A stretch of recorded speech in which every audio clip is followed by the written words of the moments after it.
So ito nga aphids, no, napaka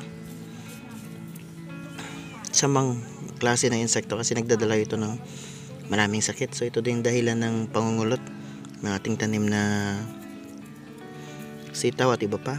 Nagdadala ito ng maraming virus. Pero dito wala na kasi ginagawa ko itong pinakasimpleng paraan kasi ito konti lang naman to yung aking sitaw hanggang doon. Ayan.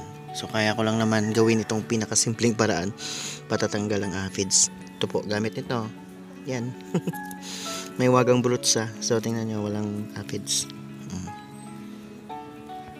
Malalaman natin na ma-determine natin na mayroong aphids pag maraming langgam.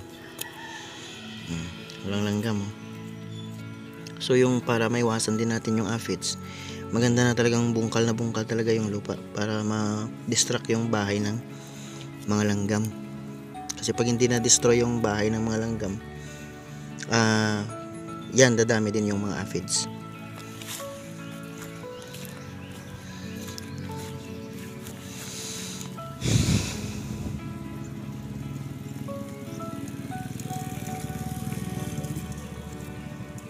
Ayan.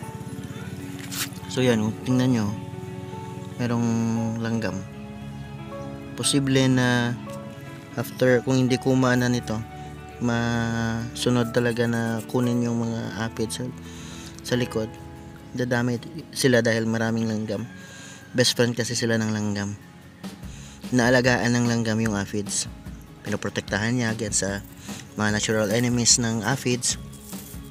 Kasi meron din siyang nakukuha in return dun sa aphids, yung parang waste product na lang, yung parang ihi or parang ipot ng aphids. Matamis yun tawag doon honeydew. So kinakain ng langgam. Wala kasi regular ko na rin na sinecheck kung mayroong aphids.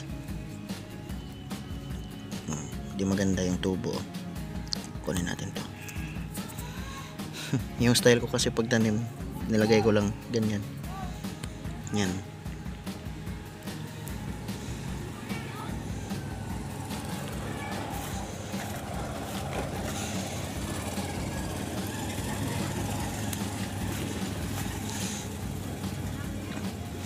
Yan.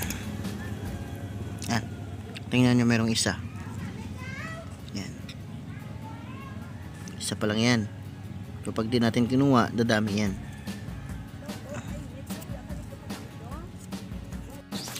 Ang kagandahan din dito sa ganitong style ng pagtatanggal ng aphids, kasi pag nalaglag na yung aphids, mahirap na siyang umakyat pa sa taas. And eventually pagka hindi maganda yung climate, for example umulan tsaka matinding init, ay mga 90% mamamatay na lang sila.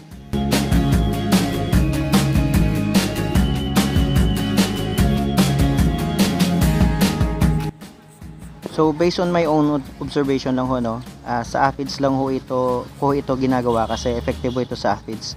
So I do not find it effective sa ibang insects kasi pag nalaglag yung ibang insects sa lupa ay umaakit rin sila agad dun sa, halimbawa yung sa langgam, pagka binrush natin siya, aakitin sila at buhay pa rin. Pero dito sa aphids ay mga 90% mamamatay na sila pagka nalaglag na sa lupa.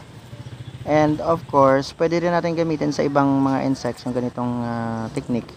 Pero i-target natin yung mga eggs nila or yung mga non-mobile pa na mga stages nila. Larva, yung mga young, yung mga pa lang, baby pa lang na mga insects, yung hindi pa lumilipad, hindi pa nakakagalaw ng maayos.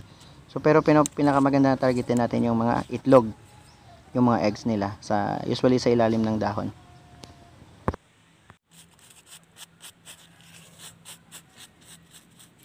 Okay, so yan na po muna, pwede nyo ilagay dyan sa comment section kung ano yung mga first aid na sa inyo ginagawa ninyo pang tanggal dun sa mga insects ng inyong mga halaman, mga tanim. Again po, hindi po ito masyadong recommended for large scale kasi nga laborious po itong pamamaraan ito. Ito po ay applicable lamang kung kukunti lang yung tanim at saka yung ginagawa natin na first aid lang. So hindi po ito recommended kung established na yung mga insects sa field. Mahirapan talaga tayo nito. So yan na po muna. Sana meron tayo nakuha sa video na ito. Magbabalik po ang Usapang Gulay. At kung nandito ka pa rin hanggang sa huli, hanggang sa dulo ng video na ito, ibig sabihin po ay medyo na-entertain kayo or meron kayong nakuha sa video na ito. At gusto nyo mga ganitong klase ng content, yung mga nag-enjoy kayo na makita yung mga dahon, mga halaman, ganon, mga usapan about sa halaman, especially dun sa gulay, ay mangyari po sana na suportahan natin yung channel na ito. Malaki pong tulong sa ating channel pagka kayo po yung nag-subscribe at nagpindot ng notification bell para updated kayo sa ating next uploads. Pwede rin tayo mag-iwan ng isang comment sa ating like. At kung pwede po, ay share din natin yung video na ito para marami din tayong ma-inspire sa pagtatanim. Okay po? So maraming salamat po sa panonood. Once again, magbabalik sa